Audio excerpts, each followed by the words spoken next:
ছেলের নাম বলবো, আপনি চিন্তা করে দেখেন তো সে আব্দুল্লাহ ভালো না সেই ছেলে ভালো? উমর ফারুক সোমকে বলে, মা তোমার কাছে কোনো ছেলের খবর আছে কি না? মেয়ে বলতেছে ছেলের নাম হলো হোসাইন, বাবার নাম হলো আলী, মায়ের নাম হলো ফাতেমা, আর নানার নাম হলো মুহাম্মাদুর রাসূলুল্লাহ। এখন আপনি বলেন আব্দুল্লাহ আর হোসাইন এই দুইজনের মধ্যে ভালো কোনটা?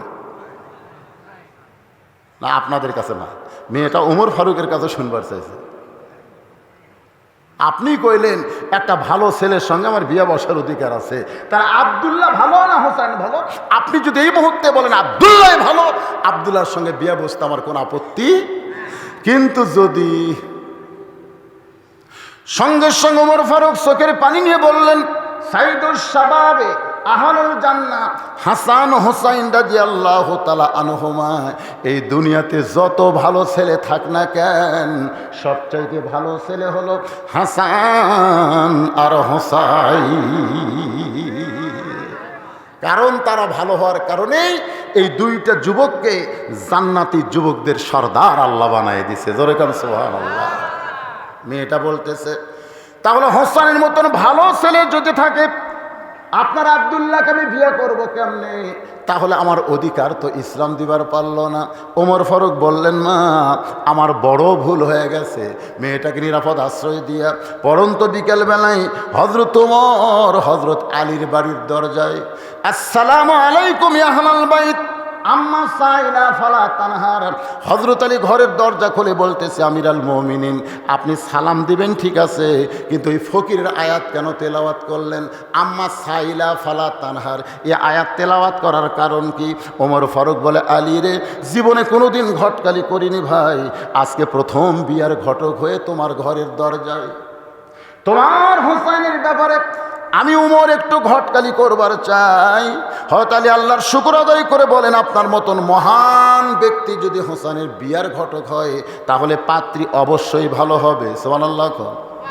ওমর ফারুক বললেন, পাত্রীর যোগ্যতা হলো 6 বছর বয়স ঈমান গ্রহণ করেছে, ঈমানের পরীক্ষা দিয়েছে 12 বছর, লিয়াবলুয়াকুম আইয়ুকুম আহসানু আমালা, সবচাইতে সুন্দর আমল হলো শত কষ্টের ভিতরেও ঈমানকে বাঁচিয়ে রাখা। সুবহানাল্লাহ কন্যা গান। আমার আব্দুল্লাহর সঙ্গে মেয়েটার বিয়ে দিবার চাইলাম, কিন্তু মেয়েটা আমার আব্দুল্লাহরে পছন্দ করে না, মনে মনে তোমার হোসাইনকে করছে কামনা। এখন বলো আলী, আমার ঘটকালি কি আল্লাহ কবুল করবে? আলী বলতেছে, আমিরাল মুমিনিন আপনি যেই মেয়ের খবর আপনি আমাকে দিলেন, আমি মনে মনে হোসেনের জন্যে এমন একটা বউ খুঁজতেছিলাম। ওমর ফারুক বলে, আলী রে, তাহলে আল্লাহ আমার ঘটকালি কবুল করেছে। এ বলে দুইজনে যখন কোলাকুলি করতেছে, এমন সময় হোসেন ঘরের ভিতর থেকে যে সালাম দেয়, বলে, আমিরাল মুমিনিন আপনার দুইজন মুরব্বী যেভাবে কোলাকুলি করতেছেন, মনে হয় বিয়ে আপনারাই করবেন। ওমর ফারুক রাস্তাতে গেলে শয়তান কয়দিন যায় না? এজরে কান কয়দিন? সেই উমরের সামনে যখন বলতেছে মনে হয় বিয়ে আপনারাই করবেন, ওমর ফারুক একটু রাগ করে বলে, বাবা হোসাইন আমি তোমার মুরব্বী, তোমার বাবাও তোমার মুরব্বী, আমরা দুই মুরব্বী মিলে যদি কোনো সিদ্ধান্ত নেই, তুমি কি সেই সিদ্ধান্ত গ্রহণ করবা না? হোসাইন বলতেছে, আপনি আমার মুরব্বী আমি জানি, আমার বাবা মুরব্বী আমি জানি, কিন্তু আসল মুরব্বী হিসাবে কেবলমাত্র আমার নানাকেই শুধু আমি মানি। লিল্লাহে তাকবীর। আপনি সম্মান করেন জানেন, কিন্তু মানতে গেলে একজনকেই মানা লাগবে। আল্লাহ বলেছেন, কুল হে রাসূল আপনি বলেন, ইন কুনতুম তুহিব্বুনাল্লাহ ফাত্তাবিউনি।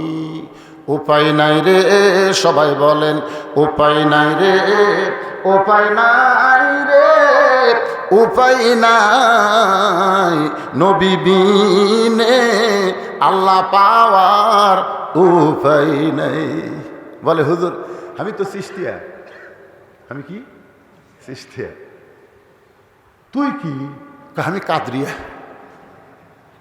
তোর খবর কি? কয় নকশাবন্দিয়া। তুই মুজাদ্দিদিয়া। কি রে?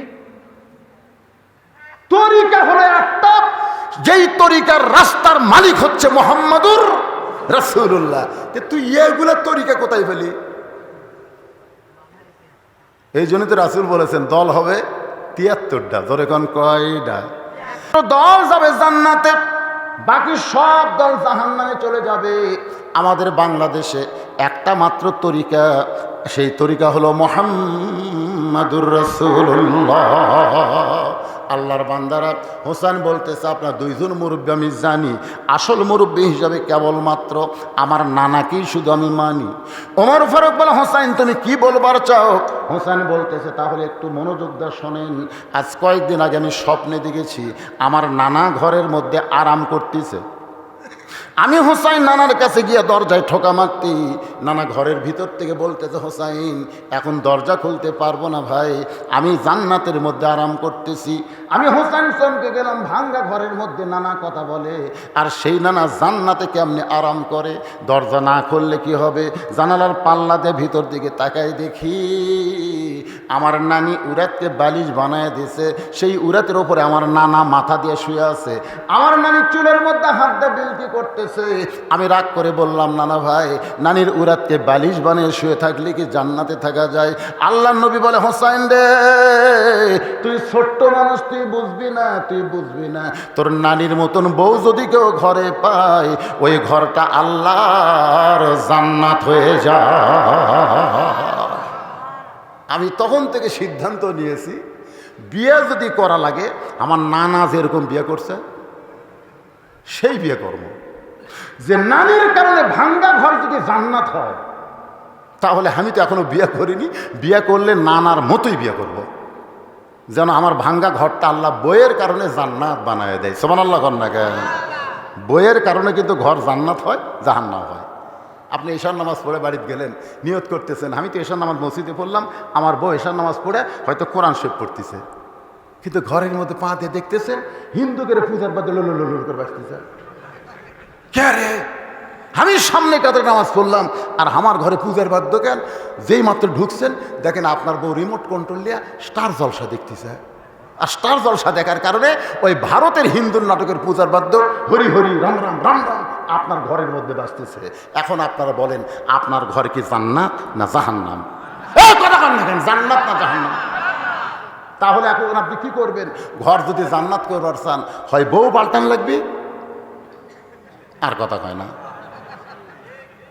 এই যে কয়টা স্যাটেলাইটের মাধ্যমে আমার ওয়াজ শুনতেছে ওরা কি কবি জুয়ানপুরের সেক্রেটারি করে বলবি খবরদার এই বক্তা জানের এই মঞ্চে না আসে। দরকার হলে ওরা স্বামী ছাড়বি কিন্তু স্টার জলসা ছাড়বি না। কথা বল না কেন ভাইরে, কথা বল না। আপনারা বলেন যে নিজের দুই মেয়েকে, নিজের দুই সন্তানকে মা বিষ পান করায়া পরকিয়া করছে এই স্টার জলসার জি বাংলার কারণে। বুঝবার পারতেছেন না? আজকে মুসলমানের ঘরে অশান্তির আগুন দাউ দাউ করে জ্বালাচ্ছে এই হিন্দুদের চ্যানেল, এই ভারতের চ্যানেল। খালি বিশ্বাস না হয় একদিন আপনার বউকে বলবেন আজ থেকে স্টার জলসা দেখা চলবি না। আপনার বউ লব উল্টাকে বলবি তোর মতন বুড়া দামানো আমার স্বামী দরকার নেই, আমি আর একটু চলে গেলাম। লাইন আগে থেকে করা আছে।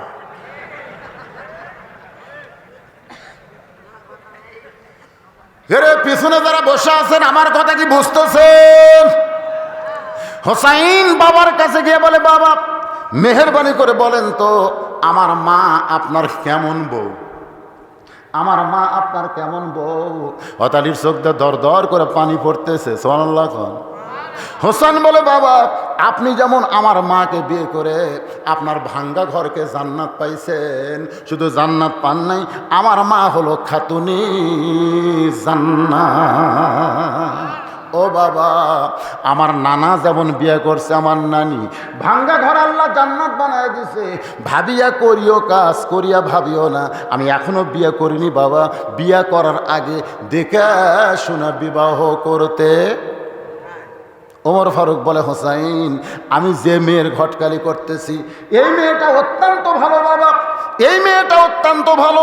ওমর ফারুকের মুখের দিকে তাকায় হোসেন বলতেছে আপনি মনে কষ্ট নিয়েন না, আপনার ভালো হলে চলবে না, আমার হওয়া লাগবে। বিয়ে কি আপনি করবেন না আমি করব? বলে তোমার সঙ্গেই ঘটকালি করতেছি, তাহলে আপনি ভালো বললে হবে না, আমার ভালো বলতে হবে। ওমর ফারুক বলে হোসাইন তুমি কেমনে মেয়েটাকে খারাপ বলতেছো? ওমর ফারুকের দিকে তাকায় হোসাইন বলে আমি মেয়েটাকে খারাপ বলতেছি না, তবে আমি সিদ্ধান্ত নিয়েছি যে মেয়ে আমার 3টা প্রশ্নের উত্তর দিবার পারবে আমি সেই মেয়েকে বিবাহ। যে মেয়ে আমার কয় প্রশ্ন? 3টি প্রশ্নের উত্তর দিবার পারবে আমি সেই মেয়েকে বিয়ে করতে চাই। ওমর ফারুক বলে হোসাইন তুমি যে 3টা প্রশ্ন করবে বাবা, সেই প্রশ্নগুলো কি কি? হোসাইন বলতেছে আমি কি পাগল নাকি? আমি যাকে প্রশ্ন করব তার সামনেই প্রশ্ন আউট হবে, অন্য কারো সামনে প্রশ্ন আউট করব না। ওমর ফারুক বলে আলী রে, রাসূল বলেছেন আনা মাদিনাতুল ইলমে ওয়া আলী বাবুহা, আমি হচ্ছে এলেমের শহর, আলী হচ্ছে তার দরওয়াজা। তুমি এত বড় জ্ঞানী ব্যক্তি, বলো তো হোসেন যে 3টা প্রশ্ন করবে এ সম্পর্কে তোমার ধারণা কি? আলী বলতেছে জীবনের প্রথম শুনলাম। সুবহানাল্লাহ। হোসাইন যে 3টা প্রশ্ন করে বিয়ে করবে এইটা আমি বাবাও কোনোদিন জানতে পারি নাই। ওমর ফারুক বলতেছে আলী রে, আমার ঘটকালি আল্লাহ কবুল করে নাই। কানতে কানতে মেয়েটার ঘরের দরজায় মা আমার আব্দুল্লাহকে স্বামী বলে স্বীকার কর মা, তোর দুনিয়াও শান্তি আখেরাতেও শান্তি হবে। মেয়েটা বলতেছে একটা বারের জন্য আপনি বলেন আব্দুল্লাহ ভালো, আব্দুল্লাহ ভালো, হোসেন চাইতে আব্দুল্লাহ ভালো, আমার কোনো আপত্তি নাই, কিন্তু আব্দুল্লাহর চাইতে যদি হোসাইন ভালো হয় তাহলে আমি আপত্তি জানাই। ওমর ফারুক বলতেছে মা আমার আব্দুল্লাহর চাইতে হোসাইন 100 গুণ 200 গুণ ভালো হতে পারে, কিন্তু হোসাইন তো তেমন একজন ছেলে না যে তুমি বিয়ে বসবার চাইলেই তোমারে বিয়ে করবে, বরং যাকে বিয়ে করবে তাকে 3টা প্রশ্ন করবে, উত্তর দিবার পারলে বিয়া, নসেদ বিয়া করবে না। যেই প্রশ্ন আমি জীবনেও শুনি নাই, তার বাপও জীবনের জানে না, তাহলে তুমি কেমনে উত্তর দিবা?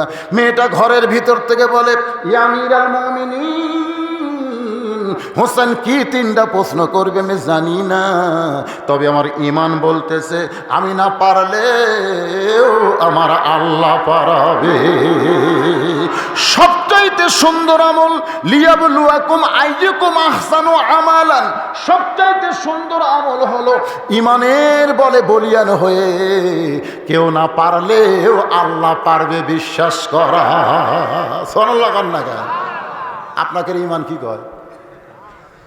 একজন আমাকে বলতে যে হুজুর যতই ওয়াজ করেন, যতদিন বেঁচে আছে ওই চেয়ার ছাড় দি,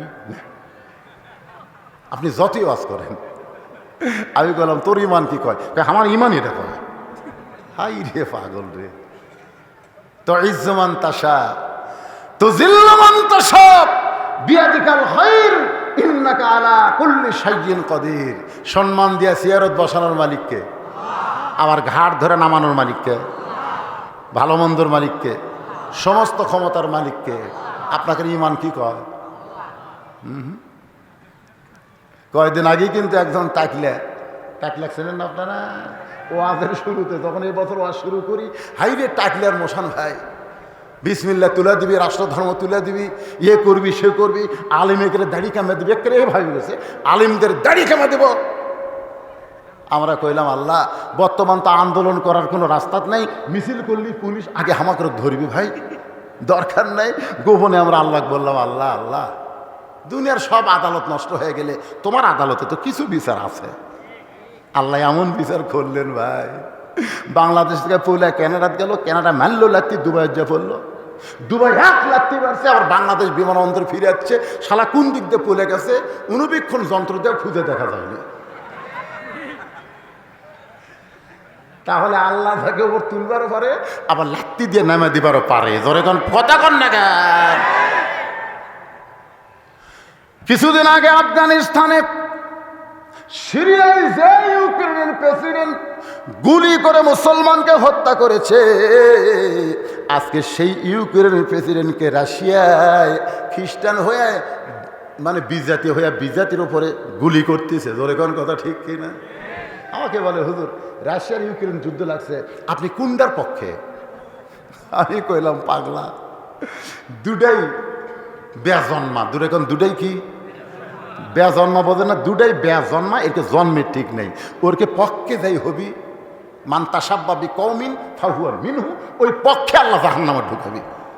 তো কয় হুজুর তাহলে কি বলতেছেন? আমি বললাম মোরা পাউস হয়ে যায়। মরে পাউস হয়ে যায়। এখন আবার শুনতেছি আমেরিকা নাকি চীনের উপর হুমকি মারতেছে, মারুক শালা, ওরা মেরে মেরে ওরা পাউস হবে, মাঝখানতে আমরা গোটা পৃথিবী ফাঁকা পেয়ে যাবো। জোরে কর কথা ঠিক। যখন করোনা আসলো, আমাদের বাংলাদেশের করোনার জন্য আমি কিন্তু দোয়া করছি। দোয়া করার পরে চুপ চুপ চুপ চুপ করে কিছুক্ষণ কই, তখন আমার মুসল্লি একদিন বলতেছে, হুজুর আপনি তো করোনা মুক্তির জন্য বাংলাদেশে দোয়া করেন, তারপর যে 1-1 মিনিট চুপ চুপ করে করেন, সেটা কি? আমি বলি সেটা হচ্ছে ভারতত করোনা থাক, আমেরিকা থাক, এইগুলো দেশত থাক। তো হুজুর এইগুলো দেশত কেন থাকবে? বলে আমেরিকায় যতদিন করোনা থাকবে, আমেরিকা কোনো মুসলিম কান্ট্রিকে আক্রমণ করবে না। জোরে কোন কথা ঠিক? কারণ ওরা নিজেরাই বাঁচার খালি চেষ্টা করবি। দেখেন যেদিন থেকে করোনা আছে সেদিন থেকে আমেরিকা কোনো দেশকে ধরছে, খালি ওরাই বাঁচার চেষ্টা করতেছে। বাবরি মসজিদ ভাঙ্গা গুঁড়া করে দিল এই ভারতের বিজাতেরা। জোরে কোন কথা ঠিক কিনা? ওর তো করোনা ধরে মরে শেষ হয়ে যাক। ভারতে কিছু আমার মুসলিম ভক্ত আছে, তারা আমার আসলে, আমি ওদেরকে বললাম, ভাই ভারতে মুসলমানের খবর কি? আলহামদুলিল্লাহ হুজুর, মুসলমানের ধরতেছে না। কিন্তু আমাদের বাংলাদেশে করোনা আসতোই না, কিন্তু আমাদের কতকগুলো ওদের বেশি যাওয়া আসা করে, উঠি যাও ঠিক মতন, এরকে জন্যই বলে পার হয়ে যাচ্ছে। তারপর আমাদের দেশত আল্লাহ করোনা দিবি 3 বছরে মাত্র কয় হাজার, 29,000। এটা মরা খেরে করোনা পর্যন্ত বাংলাদেশে এসে কানতেছে। আল্লাহ এরা যে খাপসার খাপসা, যে জ্ঞানদরের জ্ঞানদর, যে অপরিষ্কার, এরকে শরীরের মধ্যে ঢুকতে আমাকে ভয় লাগতেছে। ওরা মরবে না, আমরা মরব, মানে করোনায় মরার ভয় করতেছে আমাদের অবস্থা দেখে। এ দেশে করোনা থাকবে না ভাই, দান আল্লাহ করোনা মুক্তি বাংলাদেশ দান করুক। জোরে কান আমিন। আল্লাহর বান্দার একটু মনোযোগ দিয়ে শুনবেন। মেয়েটা বলতেছে, আমিরুল মুমিনিন হোসেন কি 3টা প্রশ্ন করবে আমি জানি না, তবে আমার ঈমান বলতেছে আমি না পারলেও আমার আল্লাহ পারাবে। জোরে বলেন কে পারাবে?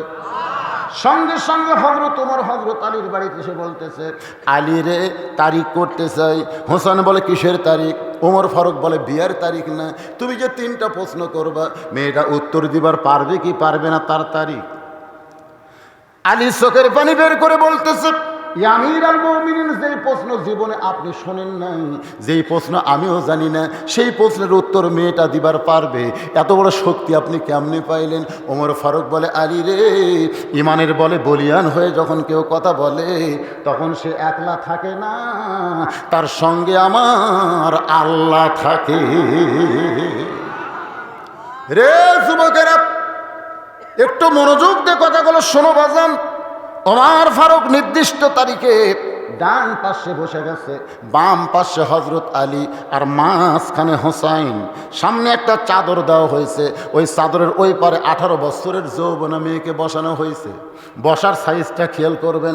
ডান পাশে যিনি বসেছেন তার নাম হলো হযরত ওমর। জোরেকার নাম কি? বাম পাশে যিনি বসেছেন নাম হলো হযরত আলী, আর মাঝখানে যে বসেছে যুবক হযরত হোসাইন, আর সামনে একটা চাদর দিয়া, চাদরের ওই পারে 18 বছরের মেয়েটাকে বসানো হয়েছে। এই সামনে চাদর দেওয়ার কারণে হলো পর্দা, কারণ একজন 18 বছরের মেয়েকে একেবারে সরাসরি বসানো যাবে না, সামনে একটা পর্দা দেওয়া লাগবে। জোরে বলেন ঠিক কিনা? আজকে দেখবেন একটা মেয়েকে দেখবার গেছে ছেলে, তার বন্ধু বান্ধব, আগেই মেয়ের বাবা কয়ে দিতে ছেলের বাপ, আমি যাওয়ার পারতেছি না ভাই, আমি যাওয়ার পারতেছি না, তবে আমার ছেলে কিন্তু বন্ধু বান্ধব নিয়ে যাচ্ছে, ভালো মতো দেখায়ও। একে ডাইরেক্ট অ্যাকশন, ডাইরেক্ট একে সামনে বসে থেকে এবার বন্ধুর কানত কয়, কে রে কেমন, বিয়ে কে করবি? ওর বন্ধু করবি না আমি করবি? তোর বন্ধু বলতেছে কেমন লাগতেছে, না মানে ওর বন্ধুর পছন্দ হসা না, ওর বন্ধুর পছন্দ আছে, এই মাল তো দেবো কে রে?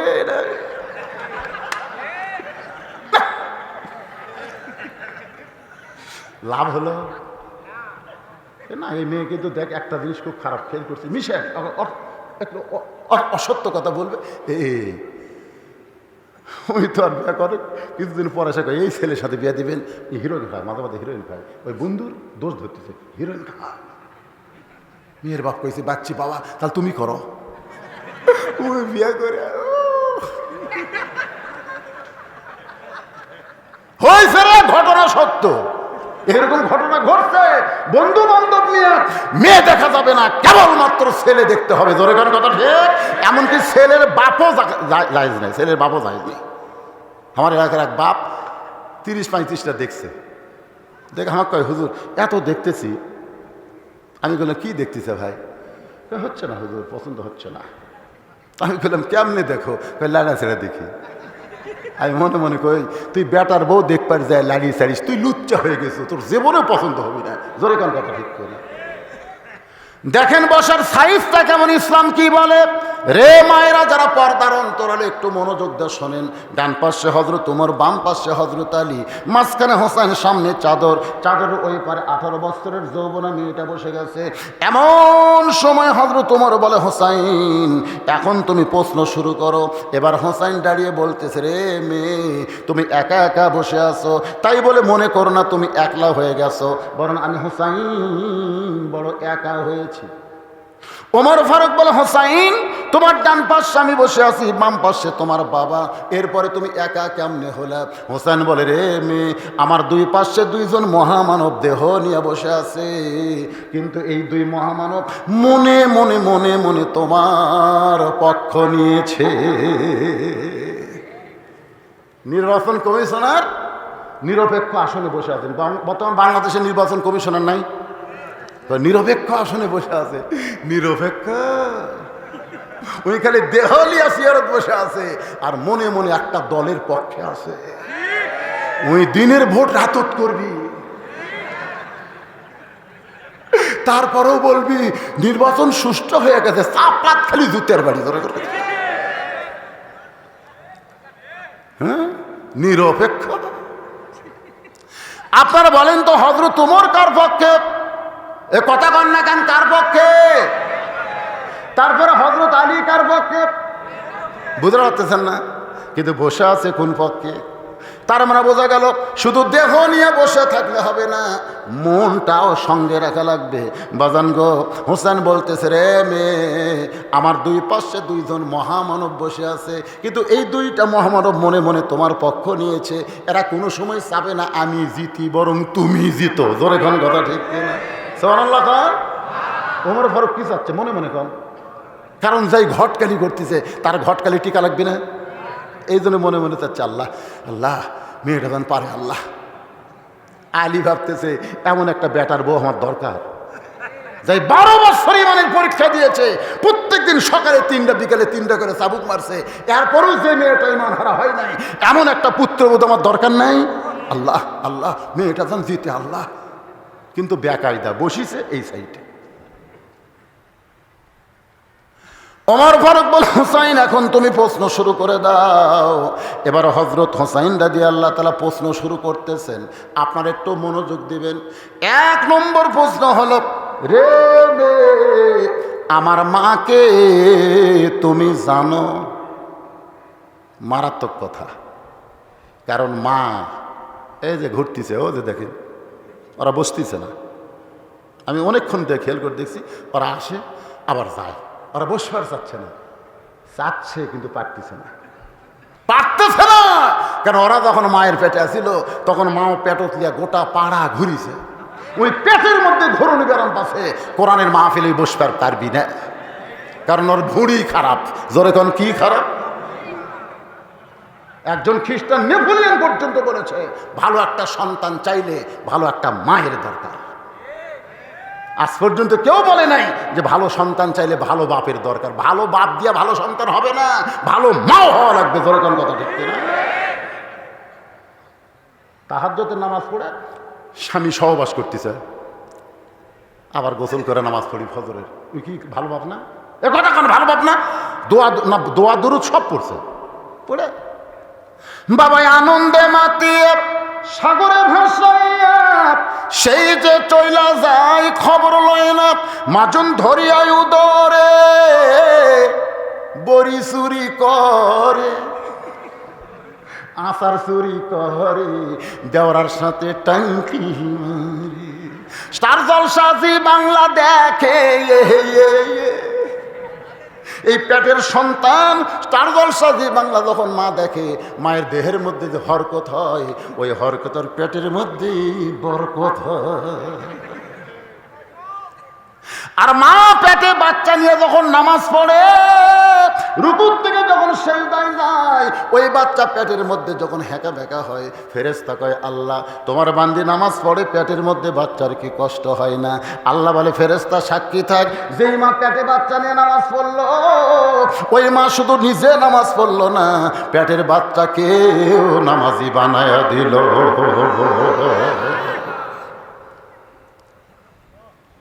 বাজান, আজকে সব ছেলে এক মানের হয় না কেন?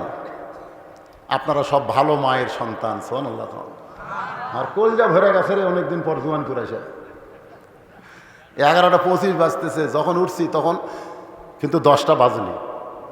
10টা বাজছে? 10টা বাজেনি। 9:45টার সময় উঠে এখন 11:25 বাজতেছে। 1 ঘন্টা 45 মিনিটের মতন আলোচনা চলতেছে। এর ভিতরে আপনাদের বর্ষা দেখে আল্লাহর হস্তে এত ভালো লাগতেছে, মনে হয় 11:25 না, কেবল রাত 9টা বাজতেছে। ঠিক না? মাঝখান তো 2-1 টোটা বসা করতেছে, করবো, অসুবিধা নেই। কারণ সবাইকে এক। অনেকে আছে যাদের এই পেশাব কন্ট্রোল করার যন্ত্র খুবই দুর্বল। পেশাব কন্ট্রোল করার একটা যন্ত্র আছে না, কথা কর না, আছে না? হ্যাঁ, আজকে কোরআনের মাহফিলে আল্লাহর কোরআনের মহব্বতে পেশাব যদি কেউ কন্ট্রোল করে, আল্লাহ বলেছেন অনুনাজ্জিলু মিনাল কোরআনি মা হুয়া শিফাউ ওয়া রাহমাতুল লিল মুমিনিন। যারা আল্লাহকে বিশ্বাস করেছে, শোনো, এই কোরআনের মহব্বতে ঘন্টার পর ঘন্টা পেশাব কন্ট্রোল করে যদি বসে থাকতে পারো, কোরআন যাবতীয় ঔষধ হিসাবে আমি আল্লাহ নাজিল করেছি। পেশাব জাতীয় যত ব্যারাম আল্লাহ সব ভালো করে দিবে। আর সামান্য পেশাব লাগার কারণে যায় যা। এই কোরআন যেমন সুপারিশ করবে, তেমন কোরআনের অভিশাপ আছে না নাই? জোরাকান আছে না নাই? এমন অভিশাপ দিবে, পেশাব বন্ধ হবে না। রাত্রে বিছনায় ঘুমাতে গেলে পলিথিন তলে দিয়ে ঘুমান লাগবে। স্বামী আমার ছোট বাচ্চা হসে, টপ টপ করে খালি পড়তিছে। আল্লাহর কোরআনকে মহব্বত করেন। হোসাইন বলতেছে, রে মেয়ে, আমার 1 নম্বর প্রশ্ন হলো, আমার মাকে তুমি জানো? আমি কোন মায়ের সন্তান, কোন মায়ের পেটে ছিলাম আমি? আমার মা সম্পর্কে তোমার জানা আছে? সঙ্গে সঙ্গে মেয়েটা পর্দার ওপার থেকে বলে, হোসাইন, আমি আপনার মাকে চিনি। কি কইছে? আমি আপনার মাকে চিনি। সঙ্গে সঙ্গে হযরত ওমর ফারুক জিব্বাত কামড় খাইছে, আর হযরত আলীর চোখ দিয়ে দর দর করে পানি পড়তেছে, আর মাঝখানের হোসাইন মুস্কি মুস্কি হাসতেছে। 3 বিচারকের চেহারা 3 রকম। ডান পাশে যিনি বসে আছেন জিব্বায় কামড় খাইছে, বাম পাশে হযরত আলীর চোখ দিয়ে দর দর করে পানি পড়তেছে, আর মাঝখানের হোসাইন হাসতেছে। ওমর জিব্বাত কামড় খাওয়ার কারণ হলো প্রথম প্রশ্নই আউট হয়ে গেল। 3টার উত্তর তো দূরের কথা, 1 নম্বরে আউট হয়ে গেল। আর হযরত আলীর কান্দার কারণ হলো, তুই কেমনে চিনবি হোসেনের মাকে? আমি স্বামী হইয়াই পুরাপুরি চিনতে পারি নাই। সুবহানাল্লাহ। স্বামী হইয়া পুরাপুরি চিনতে পারি নাই। গভীর রাত্রে দুনিয়া থেকে বিদায় নিয়েছে, গভীর রাত্রে তাকে দাফন করা হয়েছে। গভীর রাত্রে হযরত আলী কান্দের বলে, আল্লাহ, আমার বিবি ফাতেমার প্রতি খুশি হয়ে গেছে, আল্লাহ ফাতেমার প্রতি তুমি খুশি হয়ে যাও। দোয়া করার পরে তাকায় দেখে এইমাত্র ফাতেমার কবর দিল, সেই কবর নাই। সামনে 4টা 5টা পুরাতন কবর দেখতে পাই। আলী খুঁজতেছে নতুন কবর, কিন্তু জান্নাতুল বাকিতে শুধু পুরাতন কবর। এইমাত্র নতুন কবর গেল কোথায়? নতুন কবর ফাতেমার কবর কোথায় রে? আমি আলী কেন খুঁজে পাই না? আল্লাহ ডাকতে বলে, আলী, আমার ফাতেমা পর্দানিশি। আমি আল্লাহ জোহরা ডিগ্রি দিয়া ফাতেমার কবরকে পর্দা করেছি। যেই ফাতেমার কবর পর্যন্ত মানুষ দেখতে পায় না, সেই ফাতেমার চিনার কোনো প্রশ্ন ওঠে আর জানার কথা বলতে পারে। নবীর মেয়ে ফাতেমা, হাসান হোসেনের মা ফাতেমা, আলীর বিবি ফাতেমা আমি জানি, কিন্তু যখন বলবে আমি চিনি। 4-5 জন গল্প করতেছে, আমাদের পাড়ার সবচাইতে সুন্দরী বউ কার? 4-5 জন গল্প করতেছে। তখন একজন বলতেছে অমুকের বউ 1 নম্বর। আমি দেখছি ভাই সেই রকম। সাইড তুই দেখিস নি রে, ওই যে অমুকের আব্দুর রহিমের বউ দেখছো সেই রকম রে। একদিন হুন্ডার পাশে নিয়ে গেল, মনে হয় ডানা কাটা পুরি রে। আর এরকম গল্প হয় না? হাসেনকে গল্প করে না? আপনারা বলেন তো, যাদের বউকে নিয়ে গল্প করতেছে ওই স্বামীগুলা জান্নাতে যাবে? আপনি কাগজ কলম লেখালেন, এরা জীবনেও জান্নাতে যাবে না। আর দায়ুসু লা ইয়াদখুলুল জান্নাহ, লা ইয়াদখুল, কখনোই জান্নাতে প্রবেশ করবে না। সাহাবারা বললেন হুজুর দায়ুস কোন নারী? রাসূল কয় তোমরা নারীর উপরে এত গরম কেন? দায়ুস কোন নারী না, দায়ুস হলো ওই সকল পুরুষ যাদের অধীনে নারীরা পর্দা করে না। তোমার বউ গোটা পাড়ার লোক চেনে, তুই কি মরদ রে? হাসতেছেন কেন? হাসতেছেন কেন? আজকাল মায়েরা বুঝতেছে ও আজ কারে কয়, জোরে কণ্ঠে। ও মা, আপনারা এমন একজন মা, আপনাদের পেট থেকে নবীরা আইছে, যত নবী দুনিয়াতে আইছে সমস্ত নবীদের মা আছে না নাই? জোরে কোন আছে না নাই? শুধু আদম নবীর মা নাই, কিন্তু ঈসা নবীর বাপ না থাকলেও কিন্তু মা আছে। জোরে কোন ঠিক কিনা ভাই? যত আল্লাহর ওলি তাদের মা আছে না নাই? সাহাবীদের মা আছে না নাই? আলেমদের মা আছে না নাই? বাজান, মায়ের পেট থেকে সন্তান, সেই মাটা কেমন একটু বোঝানোর জন্য বলতেছি। মেয়েটা বলে হোসাইন আপনার মাকে আমি চিনি। অনেক সময় চলে যায়, উত্তর হইল কি হইল না। মেয়েটা জানতে চায়। উমর ফারুক বলতেছেন মা কেমনে হবে? হোসেন প্রশ্ন করেছে আমার মাকে জানো? আর তুমি উত্তর দিলে চিনি, তুমি কেমনে চিনবা? সঙ্গে সঙ্গে মেয়েটা বলে হোসাইন আপনার মায়ের চোখের ভুরু জোড়া ছিল, আপনার মায়ের বাম গালে কালো একটা তিল ছিল, থুতনির তলে লাল একটা দাগ ছিল। সঙ্গে সঙ্গে আলী চিল্লায় বলে মা যা বলছিস বলছিস মা, আর বলিস না, আর বলিস না। এই 3 জনের মধ্যে একজন পরপুরুষ আছে। যা বলছিস বলছিস মা, আর বলিস না। আমরা 3 জনের মধ্যে একজন পরপুরুষ আছে, আর পরপুরুষের সামনে আর বেশি বলা যায় না। আপনারা বলেন তো 3 জনের মধ্যে পরপুরুষকে? হযরত ওমর সম্পর্কে রাসূল বলেছেন আমার পরে কেউ নবী হলে লাউকানা ওমর। নবুয়তের দরজা বন্ধ হয়েছে বলে ওমর নবী হওয়ার পারে নাই, তবে নবী হওয়ার সব যোগ্যতা আল্লাহ ওমরকে দিয়েছে। সেই ওমর যদি পরপুরুষ হয় তাহলে মুরিদের বইয়ের কাছে পীর কোন পুরুষ? এই জোরে কোন, মুরিদের বইয়ের কাছে পীর সাহেব কোন পুরুষ? আপনার এলাকায় পীর মুরিদি নাই নাকি? আল্লাহর ধন নবীরে দিয়া আল্লাহ গেছে গায়েব হইয়া, নবীর ধন খাজানিয়া শুয়ায় আছে আজমিহিরে, কেউ ফিরে না খালি হাতে, খাজারে তোর দরবারে। হতালি চিল্লায় বলে মা তুমি কেমনে বললে হোসেনের মায়ের চোখের ভুরু জোড়া ছিল? কারণ এটা আমি বলতে পারি, আমার বউ হওয়ার কারণে। বাম গালে কালো একটা তিল ছিল, হোসেন বলতে পারে তার মা হওয়ার কারণে। থুতনির তলে লাল একটা দাগ ছিল, এটা হাসান বলতে পারে কারণ ফাতেমা তার মা হওয়ার কারণে। তুমি রোম দেশের জেলখানায় বন্দি থাকা একটা মেয়ে কেমনে বললা মা, তুমি কেমনে বললা? মেয়েটা বলে মুরব্বী ওই রোমের জেলখানায় যখন আমি বন্দি ছিলাম, সকাল বলে 3টা করে চাবুক মারতো, বিকাল বেলায় 3টা করে চাবুক মারতো। ওয়ালা নাবলু ওয়ান্নাকুম বিশাইইম মিনাল খাউফি ওয়াল জুই ওয়া নাকসিম মিনাল আমওয়ালি ওয়াল আনফুসি ওয়াস সামারাতি ওয়া বাশশিরিস সাবিরিন। আমি বলতাম আল্লাহ এত নির্যাতন, তুমি আছো আসমানে, নবী আছে মদিনায়, এই রোমের জেলখানায় এত নির্যাতন করে গো আল্লাহ, শুধু তোমার ঈমান গ্রহণ কর অপরাধে আমার কি দুনিয়াতে কোনো শান্তি নাই? মেয়েটা বলে হোসাইন এমন কথা বলে কানতে কানতে আমি যখন বেহুশ হয়ে পড়ে যেতাম, ওই বেহুশ অবস্থায় একদিন আমি দেখি আমার শিয়রের পাশে নূরের একটা পুতুলি বসে বসে কাঁদতেছে। আমি বললাম, কে গো আপনি? জান্নাতের হরি না বেহেশতের পরি? এমন করে কে কান্দেন গো? হাত দে বলে, মা আমি জান্নাতের পরিও না বেহেশতের হরিও না, আমি হলাম জগৎ বিখ্যাত মা ফাতেমা। জান্নাতুল বাকি থেকে আমি তোমার রোমের জেলখানায় তোমার সান্ত্বনা দিবার আইছি। মেয়েটা কান্দার বলে, হুসাইন আমি তখন আপনার মায়ের মুখের দিকে তাকাই দেখি, চোখের ভুরু জোড়া দেখতে পাই, মামগালে কালো একটা তিল দেখেছি, থুতুনির তলে লাল একটা দাগ দেখতে পাই। হুসাইন কান্দার বলে, রে মেয়ে, 1 নম্বর প্রশ্নের উত্তর যেমন আশা করেছিলাম তুমি তার চাইতে 100 গুণ সুন্দর দিয়েছ। ওমর ফারুক বলে, আলী ভাই আমার ঘটকালি আল্লাহ কবুল করেছে।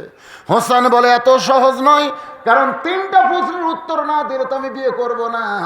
একটা প্রশ্ন সবাই পারতে পারে, কিন্তু 2 নম্বর 3 নম্বর সবাই পারবে না। আমরা যখন কবরে যাব, হিন্দু বলেন, বৌদ্ধ বলেন, খ্রিস্টান বলেন, ইহুদি বলেন, 1 নম্বর প্রশ্ন করলে সবাই উত্তর দিবার পারবে। ঠেলাত পড়ে হিন্দুরাও কিন্তু আল্লাহ কয়, জোরে কোন কয় কি কয় না? ঠেলাত পড়ে হিন্দুরা, খ্রিস্টানেরাও আল্লাহ কয়। এই জন্যে মান রব্বুকার উত্তর সবাই দিবার পারবে, কিন্তু কবরে যখন মুনকার নাকির বলবে অমা দিনুকা, তোমার ধর্ম কি, তখন কিন্তু হিন্দু পারবে না, ইহুদি পারবে না, শুধুমাত্র অমাইয়াবতাগি গায়রাল ইসলাম দীনান ফালাই ইকবালা মিনহু, কেবলমাত্র ইসলামকে গ্রহণ করা যারা মুসলমান তারাই 2 নম্বর উত্তর দিবার পারবে। মুসলমান ছাড়া এই 2 নম্বর প্রশ্নের উত্তর কেউ দিবার পারবে না। যখন 3 নম্বর প্রশ্ন করবে অমান নাবিউ কে, তখন কেবলমাত্র আখেরি পয়গম্বরের উম্মত যারা তারাই উত্তর দিবার পারবে, অন্য কেউ উত্তর দিবার পারবে না। তাহলে এই 3টা উত্তর দিবার গেলে 3টা পজিশন থাকা লাগবে, ধরে কোন কথা ঠিক কিনা? ওমর ফারুক বলে, হোসাইন তাহলে তুমি এখন 2 নম্বর প্রশ্ন করো। এবার হোসেন বলে, রে মেয়ে, আমার 2 নম্বর প্রশ্ন হলো 6 বছর বয়সে তুমি ঈমান কেমনে পাইলা? 6 বছর বয়সে ঈমান কেমনে পাইলা? তুমি রোমের জেলখানায় বন্দী ছিলা, তোমার দাদা খ্রিস্টান, তোমার বাবা খ্রিস্টান, রোম দেশের সকলেই খ্রিস্টান। ওই খ্রিস্টান দেশে 6 বছর বয়সে তুমি ঈমান কেমনে পাইলা? যে ঈমান গ্রহণ করার কারণে 12 বছর তোমাকে জেলখানায় বন্দী জীবন কাটাতে হইল, যে ঈমান ধরে রাখার কারণে সকালবেলা 3টা বিকালবেলা 3টা করে চাবুক খেতে হলো। আমার প্রশ্ন হলো, তুমি 6 বছর বয়সে ঈমান কেমনে পাইলা? ওমর ফারুক থরথর করে কাঁপতেছে, কারণ যেই প্রশ্ন ওমরের করা দরকার ছিল, 2 পাহাড়ের মাঝখানে যখন দেখা হলো, যে প্রশ্ন ওমর করতে পারে নাই সেই প্রশ্ন এখন হোসাইন করলো। মেয়েটা বলে, হোসাইন 6 বছর বয়সে ঈমান কেমনে পাইলাম যদি জানতে চান তাহলে শোনেন, আমি দুনিয়ার সাধারণ কোনো ঘরের মেয়ে না, আমি দুনিয়ার সাধারণ কোনো ঘরের মেয়ে না। আমার দাদা হলো রোম সম্রাট কাইসার। যেই বলেছে আমার দাদা রোম সম্রাট কাইসার, সঙ্গে সঙ্গে ওমর ফারুক চমকে উঠছে, তাহলে মেয়েটা সাধারণ ঘরের না, তার দাদা হলো রোম সম্রাট কাইসার। মেয়েটা বলে, হোসাইন 6 বছর বয়সে অন্দরমহলে মায়ের সঙ্গে, এমন সময় আমার দাদা অন্দরমহলে গিয়ে বললেন, নাতনি রে, আজকে রোমের রাজ দরবারে খেলা হবে, তুই কি খেলা দেখতে যাবি? ছোটো ছোটো বাচ্চারা খেলার কথা শুনলে আর দুনিয়ার কোনো কিছুর কথা খেয়াল থাকে না, ধরে কোন কথা ঠিক কি না? ছোটো ছোটো বাচ্চা শুধু নয়, এখন যুবকেরাও, এখন এই যে ইয়ং জেনারেশন কিশোর যুবক, এরাও কিন্তু খেলার মধ্যে মত্ত হয়ে গেছে। রাস্তার পাশে বসে পাবজি ফ্রি ফায়ার খেলতেছে, ওই রাস্তা দিয়ে একটা কুত্তে যাচ্ছে, ধরে কোন কি যাচ্ছে, কুত্তা যাচ্ছে। কুত্তা যাওয়ার সময় খেয়াল করে দেখে ওই লড়েও না চড়েও না, পৃথিবীর কোনো খেয়াল নাই। ওর গাঁত মাছি পড়ে তাও তাড়ায় না, কারণ এক হাতে মোবাইল ধরছে আর এক হাতে খালি মশা পড়তেছে, মশা খেয়ে না। কুত্তা কয়, কে রে, এটা কে রে? পিছনে এসে লাগ দেওয়ার সঙ্গে ওই লড়েও না চড়েও না।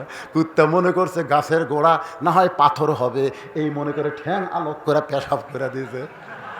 ফেসবুকে ওটা আবার দিচ্ছে, এটা আবার ফেসবুকে ছাড়া দিচ্ছে, আপনারা দেখেন না? যেই পেশাব করছে তখন তাকে তাকে কুত্তা যাচ্ছে। রে যুবক, আপনারা যারা বাবা আছেন, এই বাবারা আপনার ছেলেদেরকে 3G 4G মোবাইল কিনে দিছে, স্ক্রিন টাচ খালি সব শেষ। 6 বছরের মেয়েটা বলে, হোসাইন আমার দাদা যখন বলতেছে রোমের রাজ দরবারে খেলা হবে, তুই কি খেলা দেখতে যাবি? আমি খেলা দেখার জন্য দাদার সঙ্গে রাজ দরবারে সিংহাসনে দাদা বসে, ওই সিংহাসনের পাশে ছোট্ট একটা চেয়ার, আমার দাদা আমারে বসে বলতেছে খেলা দেখবি? আমি বললাম খেলা দেখার জন্যই তো রাজ দরবারে আসলাম। আমার দাদা বলে, নাতি রে তাহলে তাকায় দেখ। মেয়েটা বলে, হোসাইন 6 বছর ইমান কেমনে পাইলাম শুনতে চান শোনেন। আমার দাদা বলে, ওই যে তাকায় দেখ। আমি তাকায় দেখি কালো কাপড় দিয়া একটা মানুষের চোখ 2টা বেঁধে ফেলেছে, ওই মানুষের হাতে হ্যান্ডকাপ, পায়ে লোহার শিকল। আমি বললাম দাদু ভাই খেলা দেখার কথা বলে নিয়ে আসলেন, কিন্তু একটা মানুষকে আমি দেখতে পাই। আমার দাদা আমার মুখে হাত দেয়, বলে খবরদার, ওটা মানুষ না, ওইটা মানুষ না, ওইটা হইল মুসলমান, খবরদার মানুষ বলবি না। মেয়েটা বলে, হোসাইন খ্রিস্টান জগতের মানুষেরা মুসলমানকে কোনোদিন মানুষ মনে করে না, এই জন্য আমার দাদা বলতেছে ওটা মুসলমান, ওইটা মানুষ না, ওইটা জঙ্গি, ওইটা জিএমবি। এই যে মাঝে মধ্যে জঙ্গি জিএমবি ধরা পড়লো না, আমার মেজো মেয়ে আমাকে বলতেছে, আব্বু এই জঙ্গিরা কোন জঙ্গল থাকে, মানে বোঝেনি। প্রতিদিন যে কয় জঙ্গি ধরা পড়লো, আর কি সুন্দরবন থাকে না, কোথায় থাকে? তা আমি আমার মেয়েকে বললাম, মা যেদিন তোমার বাবা ধরা পড়বে না, সেই দিন এরকম বলবে বদরুশিদ নামে একটা জঙ্গি ধরা পড়ছে। যেই বলছি ভাই, আমার মেয়ে হাউমাউ করে কান্না শুরু করছে। আমি বললাম, মা কান্দো কেন? বলে, বাবা আমি এতদিন মনে করতাম জঙ্গি মানে জঙ্গল থেকে বের হয়, কিন্তু এখন বুঝলাম কোরআনের যারা হক কথা কয় তাদেরকে বাতিল জঙ্গি জিএমবি বানায়। এরা মুসলমান নয় রে, এরা জঙ্গি, এরা জিএমবি। মেয়েটা কান্দার বলে, হোসাইন 6 বছর বয়সে ইমান কেমনে পাইলাম শোনেন। আমার দাদা বলতেছে ওটা মানুষ না রে, ওইটা হলো মুসলমান।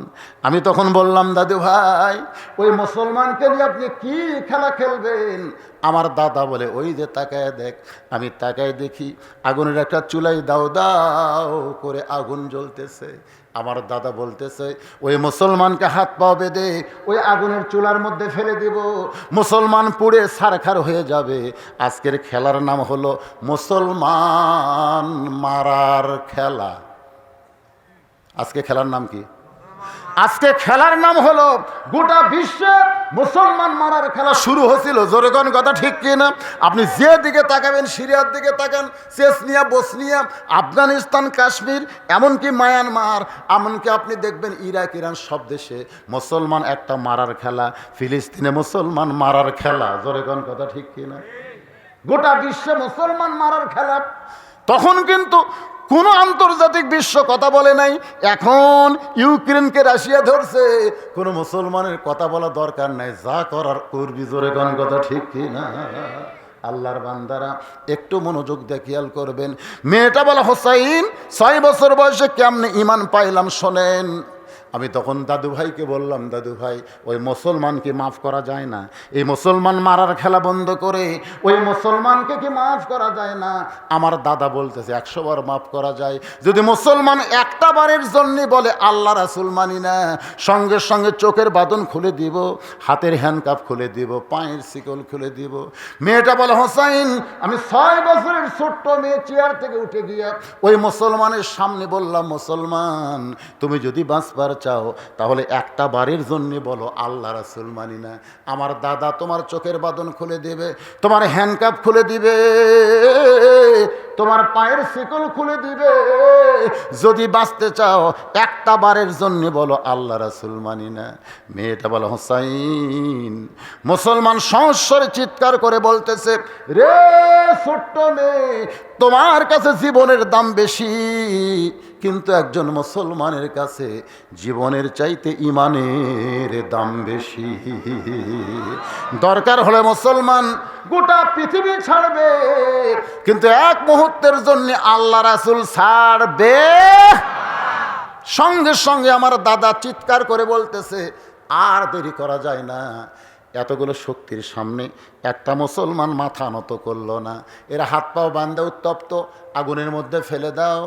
মেয়েটা বলতে তো হোসাইন, ওই মুসলমানকে যখন আগুনের দিকে নিয়ে যায় তখন আমি বললাম, দাদু ভাই আমি খেলা দেখতে চাই, তাই বলে মানুষ মারার খেলা আমি দেখব না। আমার দাদা বলতেছে দেখতেই হবে, অন্দর মহল থেকে তরি নিয়ে আইছি দেখানোর জন্য দেখতেই হবে। আমার বাম হাতখানা দাদা জোর করে ধরে রাখলো। যখন মুসলমানকে আগুনের দিকে নিয়ে যাচ্ছে, আমি দুইটা হাত দিয়ে আমি একটা জীবন্ত মানুষকে আগুনে পুড়ে ফেলবে দেখব না বলে এভাবে দুইটা হাত দিয়ে যখন আমার চোখ ঢেকে ফেলেছি, এমন সময় সুন্দর একটা বাণী, হোসাইন, এত সুন্দর বাণী আমি জীবনে কোনোদিন শুনি নাই। সেই বাণীটা হলো লা ইলাহা ইল্লাল্লাহু মুহাম্মাদুর রাসূলুল্লাহ। মেয়েটা বলে, হোসাইন রে, এই সুন্দর বাণী আমার কানের মধ্য দিয়ে আমার কলিজার মধ্যে ঢুকে যায়। আমি তখন দেখতে পাই, যদিও দুইটা হাত আমার দুই চোখে, তারপরেও দেখতে পাই উত্তপ্ত আগুনের মধ্যে মুসলমানকে ফেলে দিচ্ছে, মুসলমানের খাঁচা আগুনের মধ্যে পড়তেছে, আর খাঁচার পাখিটা কে যেন ধরে সবুজ রঙের একটা বাগানে উড়াল দেয়।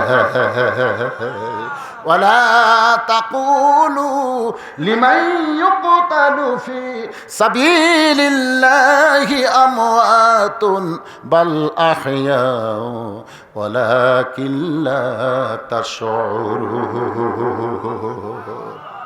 হ্যাঁচকা টান দিলাম। আমার দাদা আমার হাত ধরেছে, কিন্তু এত শক্তি আমার ভিতরে, কারণ আগে আমি একলা ছিলাম, এবার আমার ভিতরে আল্লাহর ঈমান আছে। সুবহানাল্লাহ। হ্যাঁচকা যেই টান দিয়েছে, দাদার হাত খুলে গেছে, এক দৌড়ে মায়ের কাছে গিয়ে মেয়েটা বলতেছে, লা ইলাহা ইল্লাল্লাহ মুহাম্মদ রাসূলুল্লাহ। মা বলতেছে, তুই না তোর দাদার সঙ্গে খেলা দেখতে গেলি, এই মুসলমানের কলমা কোথায় পাইলি? তোর বাবা দাদা জানতে পারলে তোকে মাইরা ফেলবে। আমি তখন সাহস করে বললাম, মা, এ কলমাওয়ালারা কোনো দিন মরে না, সবাই মোরা পাউঁশ হয়ে যাবে, কিন্তু এই কলমাওয়ালারা কোনো দিন মরবে না। এক দৌড় এসে দেখি আমার দাদা শাহবাগের মিছিল করতেছে। জোরে কান, কিসের মিছিল? শাহবাগের মিছিল বোঝেন?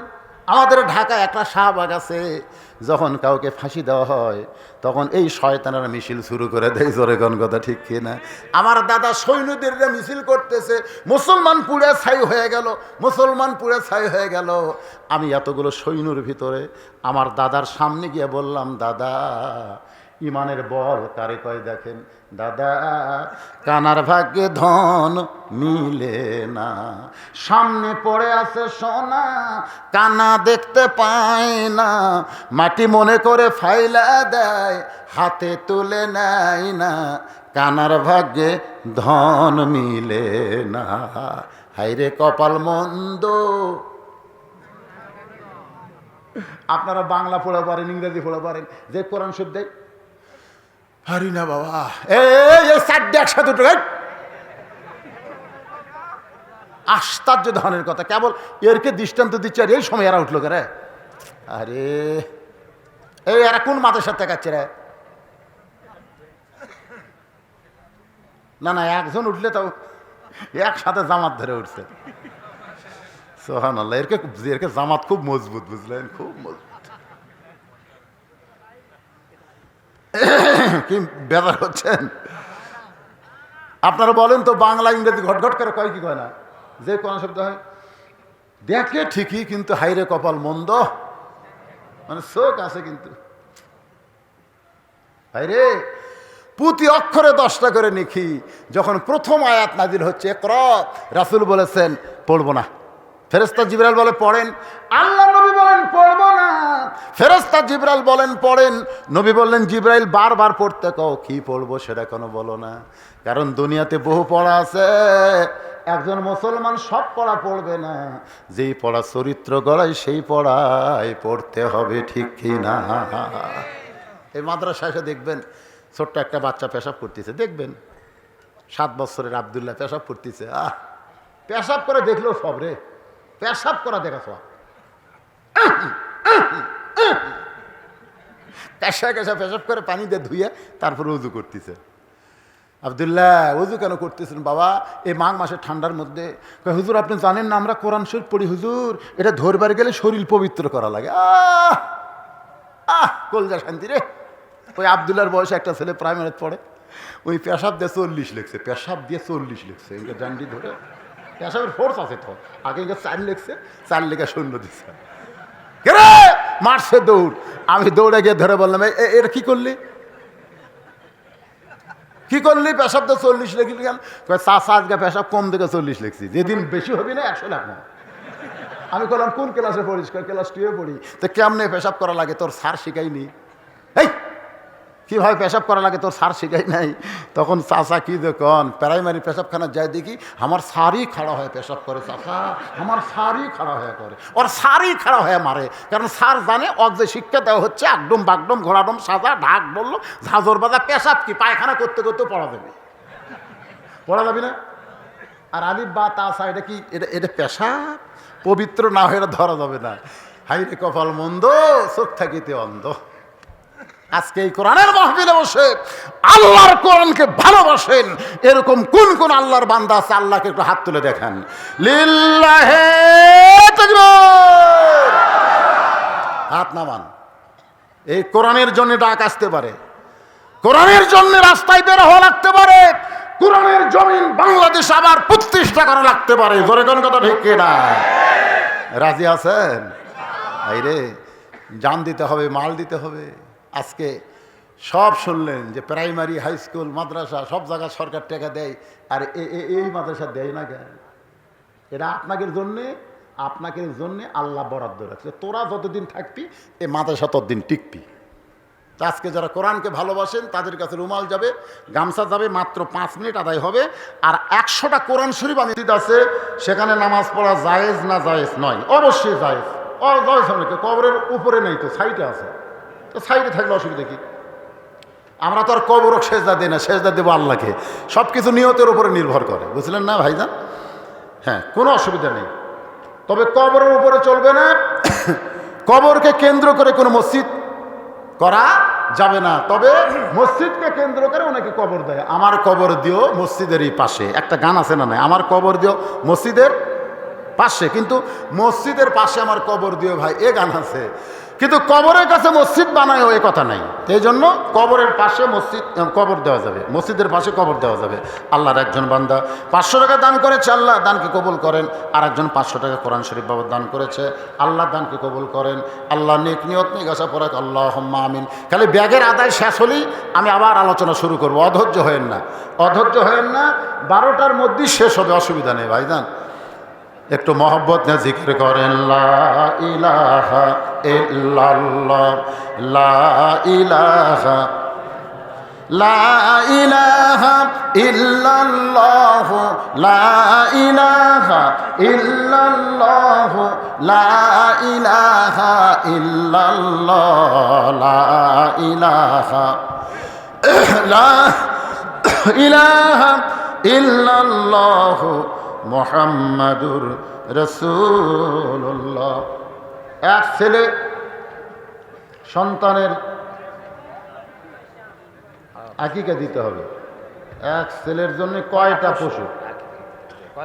একটা ছেলে সন্তানের জন্য একটা ছাগল দেবেন। ওটা আমরা বেশি বলি, একটা দিলে হবে, একটা দিলে হবে।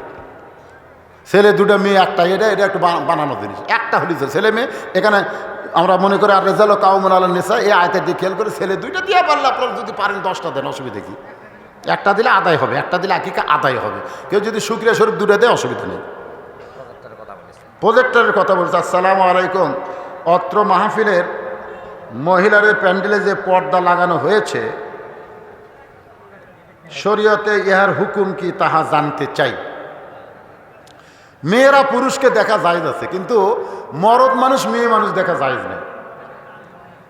আপনারা কি বুঝতেছেন? মেয়েরা পুরুষ দেখা জায়েজ আছে, কিন্তু পুরুষ মানুষ মেয়ে মানুষ দেখা জায়েজ নেই। কারণ কি বলেন তো? যদি যদি মেয়েদের পুরুষ দেখা জায়েজ না থাকতো তাহলে আমাকেরও বোরকা পরা লাগতো, জোরে কোন কথা ঠিক না? এখন মেয়েরাও রাস্তা দিয়ে যাবে, ওরা বোরকা পরে যাবে, কিন্তু বোরকার যে দুটো চোখ আছে, তো এই চোখ দিয়ে যদি আমাকে দেখে তাহলে আমাকেরও বোরকা পরা লাগবে। তা আমরা কি বোরকা পরব? যদি পুরুষ হোক বোরকা পরা না লাগে তাহলে প্রজেক্টরে বক্তা দেখাও জায়েজ আছে। বসেন, কি হলো? মোনাজাত ছাড়াই বাড়ি যাবেন? বসেন। সবগুলা ব্যাগ টেজের ওপর নিয়ে আসো, দেখি কয় ভাগ টাকা হলো। মেয়েদের কাছে গেছো? আমার মায়েরা বোনেরা, আল্লাহ রাস্তায় আপনারা দান করবেন, সব এক ভাগ করো। ঢালো ঢালো, সবাই ঢালো। ওখানে 100 টাকা দিয়ে দোয়া আছে।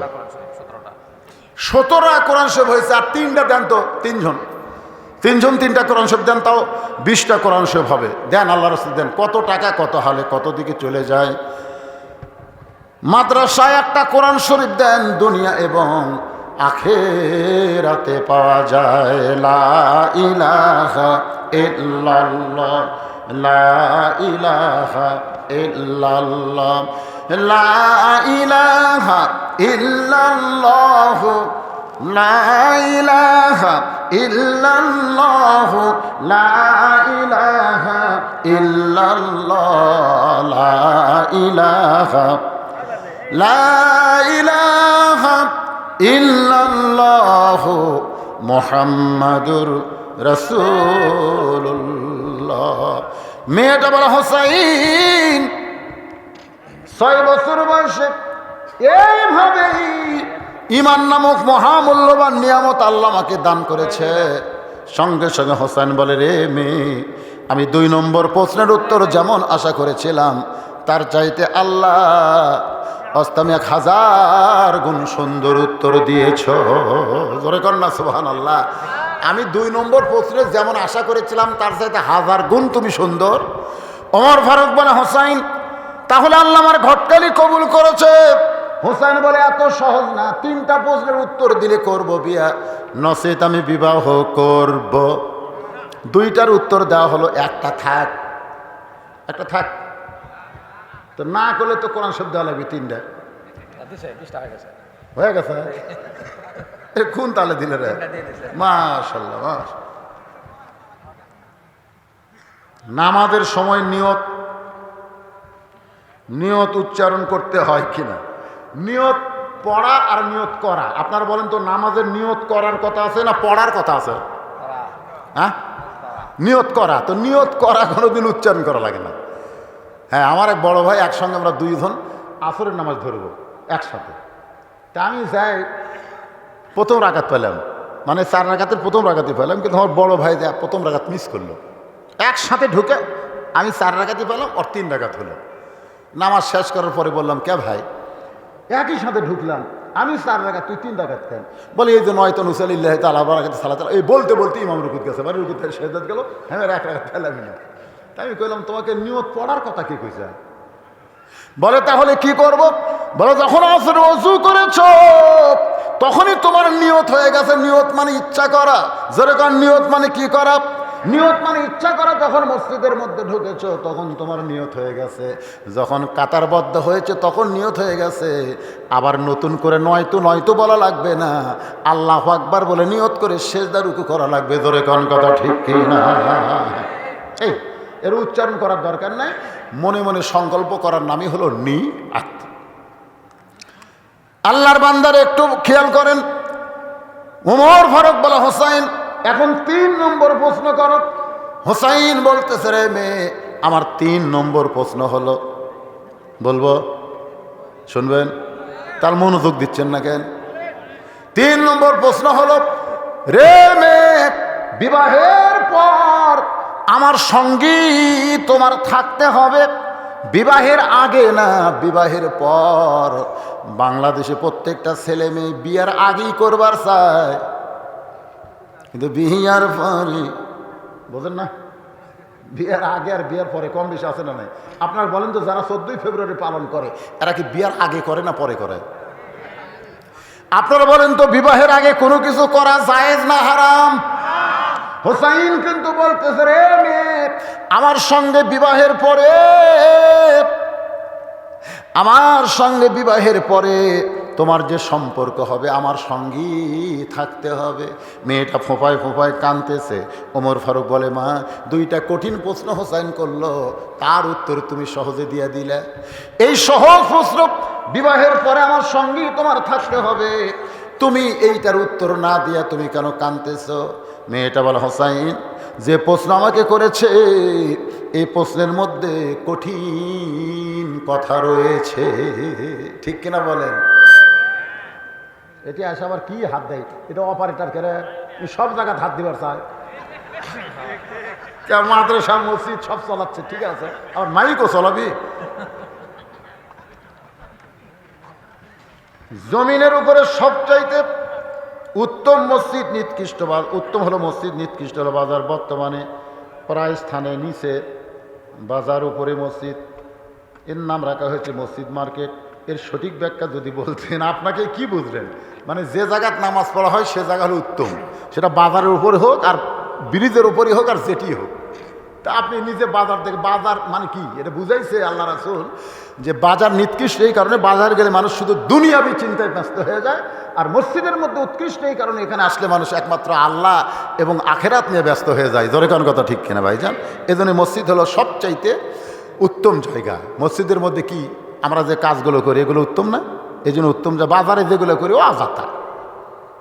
দেখবেন 5 মিনিট পরে জামাত হবে, এই 5 মিনিটের মধ্যে আমি 10 বার ঘড়ি দেখি, আর বাজারের মধ্যে ঘন্টার পর ঘন্টা এক চাউমিন তেল নেই, টেনশনে পড়ে গেছি। হ্যাঁ রে, কি করি কি খাই, সব জিনিসের দাম বাড়তি দিয়ে গেছে, এই তিনটা টেনশন করতেছে। আমার যাই হোক, রাসূল যেটা বলেছেন, যেখানেই মসজিদ হবে মার্কেটের উপরে হোক আর তলে হোক, উপরে তো হবে, তলে হবে না, মসজিদ মসজিদের জায়গায় থাকবে, মার্কেট মার্কেটের জায়গায় থাকবে। ঠিক কিনা বলেন?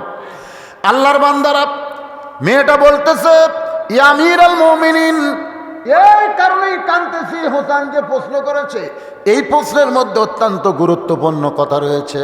ও হোসাইন, আপনি বলতেছেন বিবাহের পরে আমার সঙ্গী তোমার থাকতে হবে। আল্লাহর একজন নবী ছিলেন, নাম হলো আইয়ুব নবী। জোরে কোন কি নবী? আইয়ুব নবীর এক সময় বাদশাহী ছিল। আইয়ুব নবীর এক সময় অনেকগুলো বউ ছিল। আইয়ুব নবীর ঘরে বাড়ি সব কিছুই ছিল, কিন্তু আইয়ুব নবী যখন অসুস্থ হয়ে গেল, আইয়ুব নবী যখন কঠিন অসুস্থ হলো, এমনকি দেহের দুর্গন্ধ যখন শুরু হলো, তখন কিন্তু তার বাড়ি ঘর থেকে বের করে লোকালয় থেকে একবার জঙ্গলের মধ্যে তাকে রেখে আসলো। যতগুলো বিবি ছিল সব বিবি আইয়ুব নবীকে ছেড়ে চলে গেল।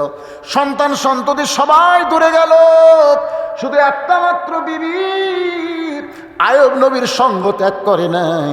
সেই বিবির নাম হলো রহিমা। হোসাইন, রহিমা যেমন আইয়ুব নবীর সুখের দিনেও ছিল, দুঃখের দিনেও ছিল, আমিও তেমন আপনার দুঃখের দিনেও থাকব, সুখের দিনেও থাকব, সব সময় আপনার সঙ্গে থাকতে চাই, এমনকি জান্নাতে আপনার সঙ্গে থাকতে চাই। হুসাইন বলতেছে, আমার কোনো আপত্তি নেই। ওই মেয়েটার সঙ্গে হুসাইনরা দিলার বিয়ে হলো। মেয়েটার নাম হলো শাহের বানু। ওই কারবালার প্রান্তরে আলী আসগরকে যখন হত্যা করা হয়, হুসাইন এসে বলল, রে বিবি, তোমার কলিজার টুকরা আলী আসগরকে হত্যা করেছে, তুমি ইচ্ছা করলে তাবু ছেড়ে তুমি চলে যাবার পারো, এরপরে কিন্তু আমার উপর অ্যাটাক করবে, আক্রমণে তুমিও নিহত হতে পারো। বউটা কান্দের বলে, স্বামী গো, বিয়ের সময় আপনি তৃতীয় প্রশ্ন করেছিলেন, বিয়ের পরে আমার সঙ্গী তোমার থাকতে হবে। আজকে কারবালার প্রান্তরে কঠিন সময়, আমি আপনাকে ছাড়ব না, সব সময় আপনার সঙ্গে থাকতে চাই। যখন দেহ রেখে মাথা নিয়ে চলে গেল, ওই দেহের উপরে ঘোড়া ছুটানো হলো। তখন হোসেনা দেহের কাছে বসে তার বিবি বললেন, স্বামী গো, তোমার দেহে হাত দিয়ে স্পর্শ করে বলতেছি, বিয়ের আগে তোমার সঙ্গে যেমন ছিলাম, বিয়ের পরে তোমার সঙ্গে যেমন ছিলাম, আল্লাহ যেন যুবকদের জান্নাতের সর্দার যখন বানাই দিবে, তখন এই অধমকে আপনার সঙ্গে রাখবে। লিয়াবলুয়াকুম আইয়ুকুম আহসানু আমালান ওয়া হুয়াল আজিজুল গফুর।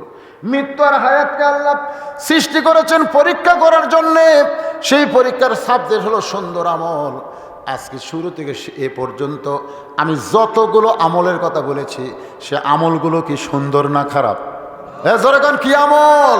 এই সুন্দর সুন্দর আমল করার তৌফিক আল্লাহ যেন আমাদের সবাইকে দান করে। আজকে আলোচনার পরে ঘুমাইয়া যাব, ঘুমের পরে ফজরের জামাত, এই সুন্দর আমলটাও যেন আল্লাহ আমাদের জন্য কবুল করে। সকলে বলে আল্লাহুম্মা আমিন। আস্তাগফিরুল্লাহ রাব্বি মিন কুল্লি যামবি ওয়া আতুবু ইলাইহি লা হাওলা। কেউ উঠবেন না, কেউ উঠবেন না। এই যে অধৈর্য, এটা হলো খারাপ আমল। ইন্নাল্লাহা মা'আস সাবিরিন, ধৈর্য ধরা হলো সুন্দর আমল। এটা চালু করবে।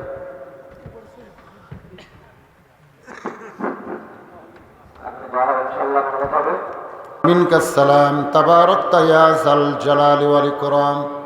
আয় আল্লাহ তাআলা, মাগরিবের নামাজের পর থেকে এ রাত্রি 12টা পর্যন্ত তোমার পাগল বান্দা বান্দিরা আরামের বাড়ি, আরামের ঘুমকে বাদ দিয়া কোরআন হাদিসের মহব্বত কলিজার মধ্যে নিয়া এই জান্নাতের বাগানে বসে বসে কোরআন হাদিসের আলোচনা শোনার শেষে আমি গুনাহগারের সঙ্গে রহমতের দরজায় ফকির হয়ে দোকানা হাত তুলেছি। মেহেরবানি করে আজকের মাহফিল আমাদের সকলের হিদায়াতের জন্য, নাজাতের জন্য, জান্নাতের জন্য কবুল করো। এই মাহফিলের শুরু থেকে শেষ পর্যন্ত যত আলোচনা হয়েছে আল্লাহ, এর মধ্যে যদি ত্রুটি হয়, ভুল হয়, মাফ করে দাও। এর জাহাদিয়া মঞ্জুর করো। সোনার মদিনায় নবী পাকেরও যা মুবারকে আল্লাহ তুমি কবুল করো। তামাম আম্বিয়ায়ে কেরাম, আসহাবে কেরাম, তাবিনী কেরাম, তাবা তাবিনী কেরাম, তামাম পৃথিবীর মাটির নিচে যত মুমিন মুমিনাত আছে আল্লাহ সকলের আর ওয়াফরে হাদিয়া কবুল করো। মাবুদ, আমরা যারা হাত তুলেছি আমাদের ভিতরে জনম দুঃখনী মা যাদের কবরে চলে গেছে, আল্লাহ মেহেরবানি করে মায়ের কবরকে জান্নাতের টুকরা কবুল করো। বাবার বাড়িঘর সবই আছে, আমি সহ আমরা যারা বাবা হারে এতিম হয়ে গেছি আল্লাহ মেহেরবানি করে বাবার কবর জান্নাতের টুকরা বানাও। আল্লাহ জুয়ানপুর মাদ্রাসাকে কবুল করো, জুয়ানপুর হাফেজি মাদ্রাসাকে কবুল করো। এই মাদ্রাসার জায়গা জমি দিয়া যারা কবরবাসী হয়েছে আল্লাহ মাদ্রাসা উসিলায় তাদের কবরকে জান্নাতের টুকরা বানিয়ে দাও। আল্লাহ মাদ্রাসার 5 জন তালবে ইলম কোরআন হাফেজ হলো, যাদের মাথায় পাগড়ি পরানো হলো, হক্কানে হাফেজ আলিম কবুল করো। মাদ্রাসার ওস্তাদ, মাদ্রাসার প্রিন্সিপাল, মাস্টার ভাইস প্রিন্সিপাল, মাদ্রাসার ম্যানেজিং কমিটির সভাপতি, সেক্রেটারি, কেশিয়ার, মাদ্রাসার হিতাকাঙ্ক্ষী আজকে যারা মাদ্রাসায় মহব্বত করে কিছু দান করেছে আল্লাহ সকলকেই তুমি মাফ করো। আল্লাহ আমার মা বোনেরা পর্দার অন্তরালে বসে বসে আর শুনেছে আল্লাহ আবিদা সালিহা পদ্মানজি কবুল করে মা ফাতেমার চরিত্র দান করো। আল্লাহ আমি সহ আমরা যারা অসুস্থ অবস্থায় আছি আল্লাহ আমাদের সকলকে সুস্থ করে দাও। আল্লাহ আল্লাহ মেহেরবানি আমাদের সবাইকে মাফ করে দাও। আমি গুনাহগার বলে দোয়া ফিরাই দিও না আল্লাহ। এতগুলো মানুষের মধ্যে যার 2 হাত পছন্দ হয় সেই 2 হাতের উসিলায় আল্লাহ আজকের মাহফিলকে তুমি কবুল করো। আল্লাহ আল্লাহ এই মাদ্রাসাকে কবুল করো, কিয়ামত পর্যন্ত কবুল করো। আল্লাহ এই মাদ্রাসার সেক্রেটারি সাহেব, মাদ্রাসার সহসভাপতি সাহেব অত্যন্ত আমার ভক্ত মহব্বতের একজন মানুষ। আল্লাহ দীর্ঘদিন ধরে মাদ্রাসার দেখাশোনা করতেছে আল্লাহ, তার জন্য আমরা দোয়া করি। শুনলাম তার প্যারালাইসিস হয়েছিল, স্ট্রোক করেছিল, আল্লাহ তুমি তাকে সুস্থ করেছো মাদ্রাসার খাতিরে, আরও তুমি হায়াতে তাইয়্যিবা দান করে দাও। আল্লাহ আল্লাহ মেহেরবানি করে আমাদের সকলকে মাফ করে দাও। যেদিন আমাদের মৃত্যু হবে দিনটা যেন জুমার দিন হয়, মাসটা যেন রমজান মাস হয়, ইমানের সাথে ইজ্জতের সাথে এই দুনিয়া থেকে বিদায় নেওয়ার কালে আমাদের জবানে জারি করে দিও লা ইলাহা ইল্লাল্লাহু মুহাম্মাদুর রাসূলুল্লাহ সাল্লাল্লাহু আলাইহি ওয়াসাল্লাম।